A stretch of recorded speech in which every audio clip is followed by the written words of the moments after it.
大家午安，我是燕，今天我要为大家带来一个就是在原生态非常受欢迎的课程。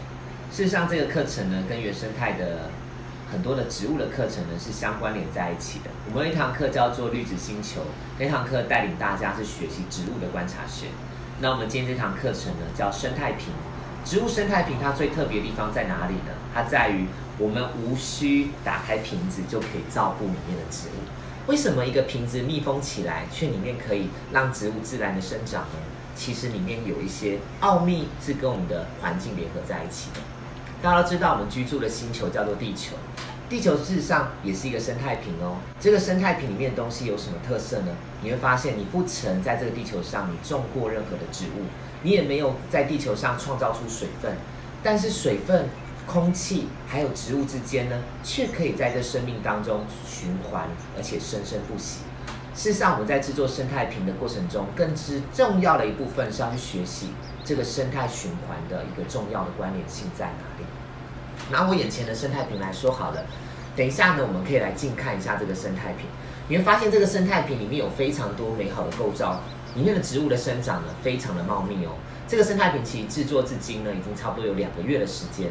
你可以看到里面的植物的生长呢是非常的茂密，而且你可以看到什么呢？当你反过来的时候，你可以看到这个生态瓶过程呢，你可以看到植物的根往下扎取。为什么就是一个植物的生态瓶可以这样生生不息呢？其实我们可以来探索一件事情。事实上，我们等一下制作的东西有包含就是有这样的空瓶子。这个空瓶子当中呢，你觉得它有什么元素在里面？其实是有空气在里面哦。就是我们的生命的循环，事实上有3大要素：阳光、空气跟水。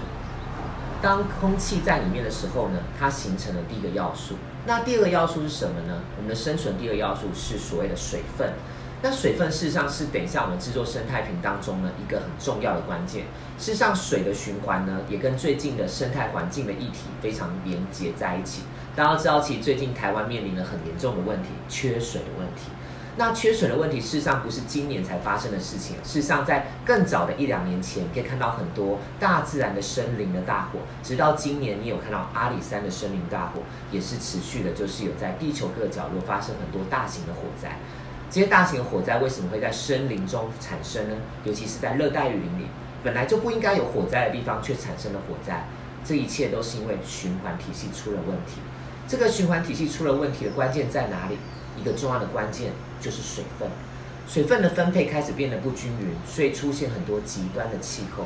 那我们如何避免这样的事情发生呢？事实上，我们先得理解水的循环是从哪边开始的。等一下，我们制作生态瓶的时候呢，第一个重要的部分是什么呢？我们要先制作一个可以储水的机构。这个储水机构是什么呢？叫做土壤。土壤事实上在我们的生态瓶里面呢，是一个很重要的关键哦。因为事实上，我们等一下种植的植物呢，会有非常多种。你可以看到我眼前准备了很多不同的植物，这些不同的植物呢，事实上里面呢，它都可以把土壤当中的水分带起来。但是这植物是水生植物吗？它不是水生植物，所以它并不能住在水里面哦。所以我们等一下制作的时候，我们要先制作的东西叫隔水层。什么叫隔水层？隔水层就是可以储藏水的地方。简单的说，以我们地球来说呢，它很像是一个可以放地下水的地方。那地下水这个东西很特别，为什么地下水它没有一直往地底下渗入到地心，然后就被蒸散掉，而是存在地底下一个地方呢？其实就是因为有一些地底下有一些构造，它是不会吸水的，但是它却可以让水储藏在那边。等一下我们要先制作这个层。那又有一个地方很特别，它既然不会被蒸发掉，然后也不会沉到土的更深层里面，可是它如何回到地球的表面上，变成大气的一部分呢？事实上就是里面有一个很重要的一个工作的角色，叫做植物。植物的根呢会扎到土壤里面的非常的深层，它可以把土壤当中更深层的水分呢重新的循环带到大气当中。其实我无形间讲出了一个很重要的关键了，也就是植株这件事情。大家知道，其实人类大量的砍伐森林，破坏大自然的环境，导致很多的植物在原本的地方消失不见，也因此呢，水无法从地底下重新再循环到原来正确的位置。也因为这样的循环体系呢，一直被破坏着，所以呢，最后遭殃的还是我们自己。如何避免这样的事情发生呢？我觉得生态瓶的过程中是要带大家去省思，如何去意识到如何改变这样的事情的状况。因为事实上，大家都知道为什么森林会被砍伐。如果你仔细的去研究，你会发现其实跟我们的生活需求是息息相关的，包含你使用的卫生纸，你有没有使用一个再生的森林所制作的卫生纸呢？还有，事实上有非常多我们使用的食物是用棕榈油去提炼出来的。那棕榈油去油炸的过程中呢，必须砍伐大量的热带雨林，让热带雨林从原来的很丰富的生态链呢，变成一个单纯性的只有棕榈树。你觉得大地会这样会正常吗？一定都不会正常。其实有非常多的事情在验证着，我们是就那破坏者。那破坏的原因呢，就是从你的挑选的物品开始。虽然听起来非常困难，但是我觉得一件小事情之所以可以改变，就从我们小小的意念开始。希望大家开始从生态瓶的课程开始意识到，其实我们都有心还有力量可以去改变这个世界的其中一个小环节。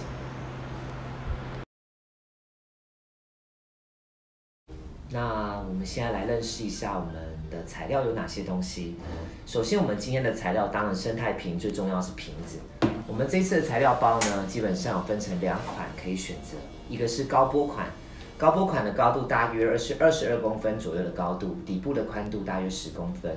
那另外一个是矮波款，矮波款的话，它的高度呢大概是12公分左右到15公分，那至于宽度呢，大概是9到10公分，对。那我们等一下可以选择自己的喜欢的瓶子以后呢，我们接下来就可以来认识一下我们的材料有什么。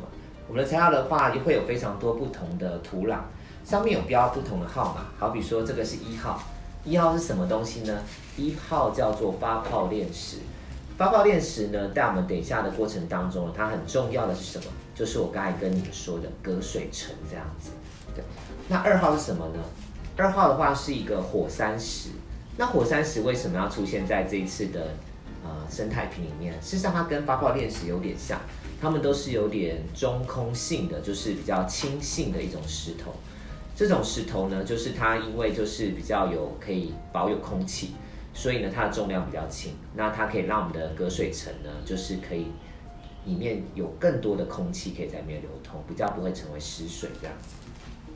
那在这2个石头之下呢，还有一个重要的一个东西，我们的火山石的添加是想增加我们土壤的矿物质的丰富度，让植物的营养比较丰富。那我们再来看下一个，我们这过程中呢还会添加第3种土壤，第3种呢叫做赤玉土。那赤玉土的话，其实在我们的生态瓶里呢是一个很重要的关键哦。什么关键？它的关键在于它是可以让我们呢可以感受到，因为赤玉土它在干燥，我们使用它的时候是干燥的，它的颜色是有点浅咖啡色。那一旦它有湿度以后呢，它变成深咖啡色。也就是说，事实上就是它会是我们生态瓶里面一个观察水分够不够的一个重要的小帮手。所以呢，我们可以透过观察它的颜色来感受水够不够。如果今天这个赤玉土呢，它重新变回这样的浅咖啡色，就代表你的生态瓶太干了，你可能可以适当的再补充一点水分。那当我们用完赤玉土以后呢，就我们用这个叫做培养土。培养土是干嘛的呢？培养土是我们植物生长的主要的部分。因为我刚才说，其实下面的话的部分有点像是个隔水层。那隔水层上来的生长层，从赤玉土上来到这个培养土呢，都是植物比较能够扎根跟生长的环境。那这就是最后的培养土，它的比例会是占最多的比例这样子。好。那我们认识完土壤以后呢，我们接下来认识一下植物了。就是我们一旦种植好土壤了，我们会进入植被层。那这个植被层呢，会有哪些层呢？我们先看到就是最高的好了。我们在里面的话有分成就是这类型的植物，这类型的植物是生态瓶里面非常适合的植物。为什么？因为生态瓶其实终究它的水分其实水分值它的密度会比较高，因为我们一旦加了水后，它的湿气会蛮高的，所以我们得放一些比较耐湿的植物。像这个耐湿的植物会来到这种植物，这种叫做卷柏类的植物。我们今天的瓶子里会出现2款不同的卷柏，一款是比较挺立的、直性的这种卷柏，这个叫做深根卷柏。深根卷柏，你看它侧边底部有非常多的根长出来，所以它的深根是什么？生长根的意思，深根卷柏。那深根卷柏的另外一个会来到这种柏类，这个柏类呢，如果把放大来看会更明显。这个叫蓝地柏，蓝色地板的柏。这个柏的话是一个木在的白，它有散发一点淡蓝色的折射光线，所以它又有一个外号叫蓝草，这样它也是一种卷柏类。那卷柏属于一种苔藓，更正一下，卷柏属于一种蕨类哦，它也是不会开花的，用孢子去繁衍它的下一代。那我们来看一下卷柏之外的会另外一层是什么植物呢？我们来到被子植物。我们今天的生态瓶里面会准备2种被子植物哦。那这个被子植物都是生态瓶比较适合的，我们尽量选一些比较矮的，像这个是很矮的一个品种的，它叫网纹草。那网纹草有非常多不同的品种，有红色的网纹草，有绿色的网纹草，有比较白的网纹草。如果今天你自己去花市选购，你可以选你喜欢的。那今天如果你购买材料包，我会帮你准备一个很适合你栽培的一个网纹草。那在网纹草之外呢，我们会来到这一个。那这个叫做冷水花，冷水花顾名思义，它喜欢阴凉、水分多的环境，所以叫冷水花。这2种植物都属于被子植物哦，都是会开花的。如果真的种植的好，你可能有机会可以看到它开出它可爱的小花。那认识完植物以外呢，我们里面还有一些配件，里面的配件会有什么呢？会有一个扩香石的吊饰，这个扩香石吊饰在我们课程当中呢，我们会帮你安排一个精油抓周。那在材料包里呢，我会帮你随机抓取一个1ml的小精油附送给你。对，那除此之外的话还有什么呢？还有一个动物性的装饰，这个动物性的装饰品呢，这个比较特别，就是我们有准备非常多不同的动物，但是我们的材料包里面会出现什么动物呢？我告诉你，会是一个盲箱的模式，就是你会随机获得一只你未知的小动物，什么动物都有哦。我们有狗啊，有猫啊，有奇怪的东西之类的，我想不起来了。不过就是反正你会拿到一个未知的小动物，都是很可爱的。好，那植物的部分我还漏掉了一个，我漏掉了什么？我刚才自己漏掉了一个。我们的植被很重要的是这个苔藓，苔藓会是我们今天生态瓶里面很美的东西。来看一下我们当一个大生态瓶，大生态瓶里面绿草如茵的草地是什么？就是这个苔藓。这个苔藓呢，它在里面的环境会长得非常好，而且会直挺挺的长出它最高的样子，所以你可以看到植物在里面很美这样子。那我们自己要准备什么东西呢？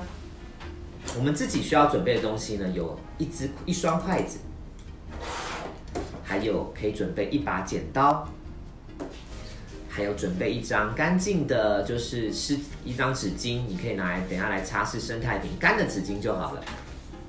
最后的话，你还可以准备一个水瓶，等一下我们可以拿来浇水，我等一下再示范给大家看。你的瓶盖。然后非常简单哦，我们依照顺序把上面的编号的土壤呢倒入你的瓶子内。记得倒入瓶子的时候要做什么呢？让它均匀在底部就可以了，不要去摇晃它。什么叫不要摇晃它？就是第一层你可以摇，你可以让它均匀分布。那第2层呢，我们再倒入这个火山石。刚刚我们第一个倒了叫发泡炼石。那火山石的功能跟发泡炼石的功能其实是一样的，所以它们是混合在一起呢，变成同一层就可以了。那1号、2号加完呢，接下来就加3号的赤玉土。加赤玉土的时候记得哦，就不要再摇晃它了。如果摇晃的话，会3层土壤都混在一起。那赤玉土在倒的时候要做什么呢？把它均匀的分布在比较盆子的周围。为什么？因为我们可以观察到赤玉土它的颜色的变化。那中心点的部分呢，再把我们的赤玉土铺上去。所以你会看到有1层赤玉土的出现。那赤玉土倒完以后，接下来倒什么呢？接下来我们要倒入就植物主要生长的这个培养土。我们再把培养土打开，依照上面的编号把它倒入你的瓶子内呢，就可以喽。那培养土倒下去的时候，你会发现它有点高低不平，对不对？这时候你就可以用出你的小工具了。我刚才说，你可以事先准备一双筷子，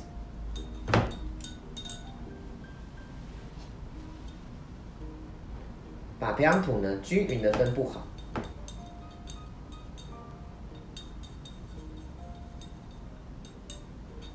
好，用好土壤以后呢，接下来我们要来进入植物的种植。那植物的种植要怎么做呢？我们先从最高的植物开始。我们这里面最高的大概会是这个深根卷柏。当然，大家有看到后面长出好多根哦。我们这一次的植物都是用扦插的方式，原因是因为这个瓶子里面的水汽呢，其实会非常足够。所以用扦插的方式呢，就可以让植物在里面可以获得水分，而且会有很好的生长。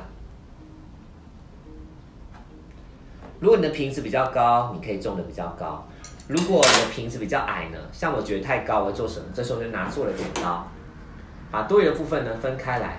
我分开的时候会怎么做？会在节的之间把它剪开来，保留它依然可以在种植的这个层面。我先种下这个比较高的，这时候我会善用我的小筷子，轻轻的把植物夹起来，插到一个适当的位置。刚才剪下来的部分呢，我也可以把它再种到土当中。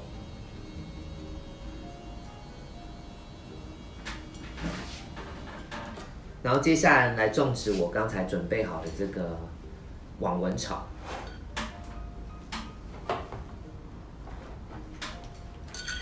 手放下去以后呢，接下来可以用筷子把它压一压，让它的根呢可以稍微到土壤中。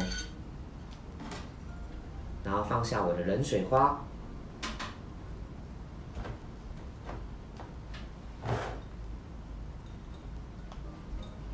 记得都让它们接触到土壤，这样它们就可以吸收到水分。那我铺好这个以后呢，我刚才还有一个蓝地箔，对不对？但我蓝地箔比较小，所以在种植比较小型的植物前，我得先种个东西。先把我的青苔呢铺在这个土壤表面上，最后我再来种蓝地箔。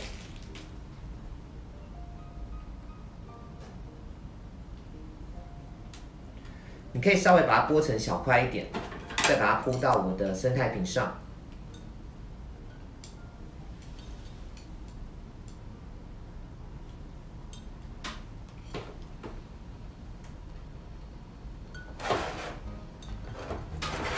然后，如果你后面的种植呢，可以稍微拨开一下植物。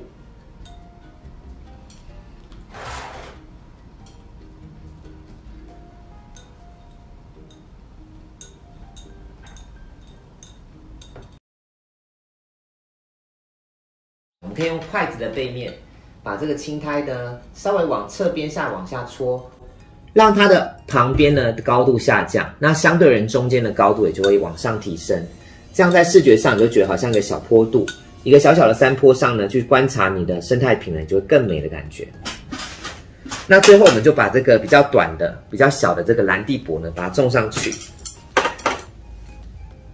如果可以用手，你就用手也可以。那如果你觉得太深了，你用筷子种也可以。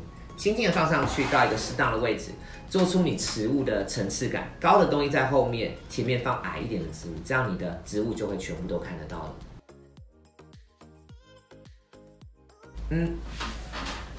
那接下来我要告诉大家一个很重要的步骤。当你的生态瓶的植物都种完以后呢，我们要进行一个很重要的仪式哦，叫做加水的仪式。水这东西在我们的生态瓶里面呢，是一个很重要的存在的关键。那生态瓶的水分到底要怎么加是最正确的呢？我告诉你，要加进去以后，水好像没有加一样，这种感觉才是成功。如果你把水加进去以后，你觉得好多水的感觉，拜托，那个水是过多的，他们叫淹大水。我示范一次，在我们加水的时候，我们先做一件事情。如果你的瓶壁旁边有一些脏污的东西，可以这时候用你的干净的纸巾，稍微先把它擦起来，把你的玻璃瓶变干净。好，那玻璃瓶干净以后呢，接下来这个水呢，轻轻的往旁边滑下来。大概加多少呢？大概是10到15 cc 就好了，这样就可以了。下面的土都还是干的哦，就这样就可以了。好，那加完水以后做什么呢？我们就可以把我们安排好的小动物呢，把它放到我们的瓶子里。如果你有自己喜欢的公仔，你也可以放你自己喜欢的公仔，也是很可爱。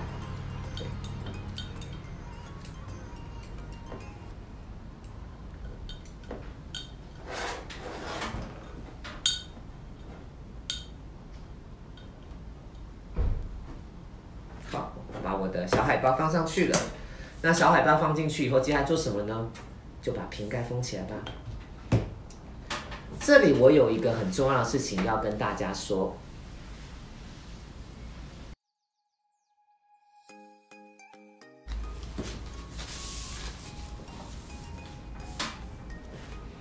我要跟你们说什么呢？接下来要告诉你们生态瓶要怎么照顾。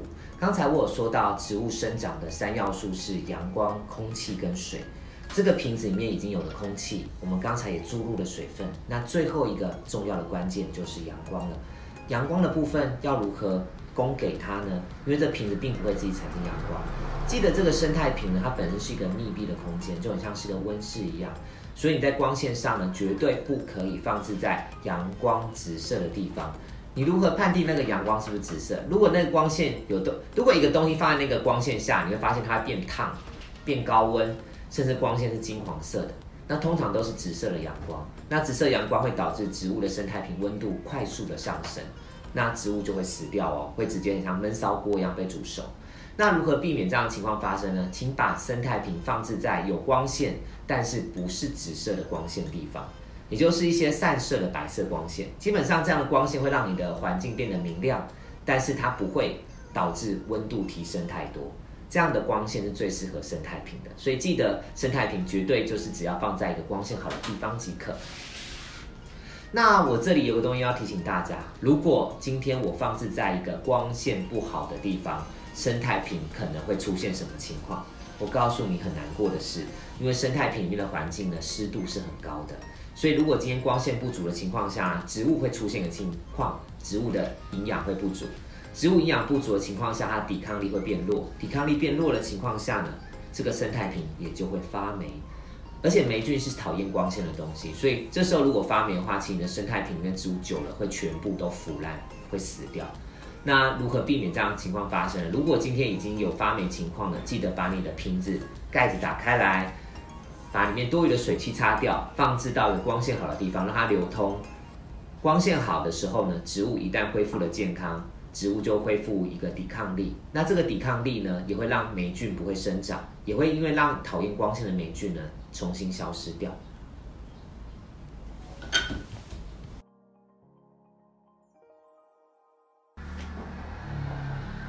那我们如果已经得知了生态瓶的照顾方式呢，接下来我们要做的就是最后的装饰了。可以把你可爱的这个吊牌呢，你可以绑在这个盖子的部分。盖子部分要怎么绑呢？我建议你可以先打一个结，看着这个打一个结，在中心点的地方打一个结，找个你喜欢的长度。打一个结以后做什么？它就中间有个结，再把它的正面呢挂在你的这个玻璃盖的部分，或者在你的瓶子的周围这边绕一圈绑起来也可以，打2次死结就可以。哇，那我的扩香石就完成了。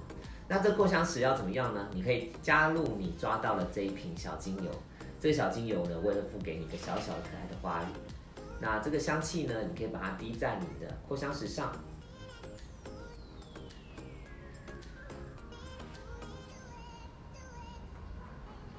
粘上去，它完全吸收以后呢，扩香石会变回原来的灰色，而香气呢就可以在你的空间当中呢散发出来，所以你会感受到你的植物生态瓶里面的植物越来越茂密之外呢，你也可以让香味呢在你的空间当中呢散发出来，给你的疗愈气息。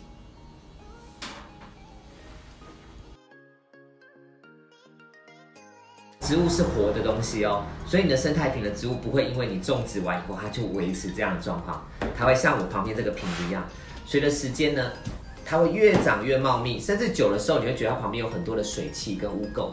这水汽污垢要怎么处理呢？你可以拿一张干净的纸巾，把瓶子里面的周围的水汽呢稍微擦掉，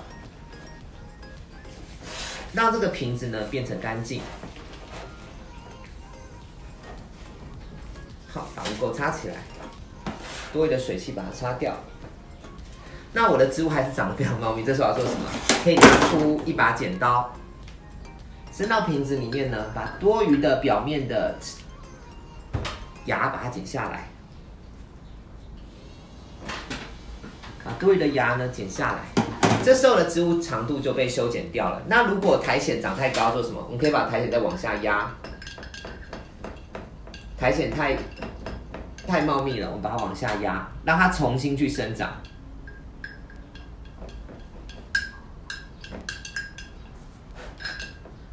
如果你很喜欢那个苔藓往上长的感觉啊，其实也是可以，我觉得很可爱。但是我觉得久久你都开瓶了，就稍微整理一下好了，因为这样子你的生态瓶呢才不会太过茂密。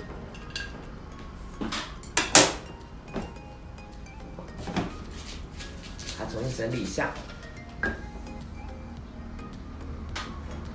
这个植物拔起来后可以做什么呢？你可以再制作新的生态瓶，或者你也可以把它种植在一般的土壤上做扦插，像这样子，它就可以再重新生长出更多的网纹草。那我们今天的体验课程差不多就到这里了，你还喜欢我们的体验课吗？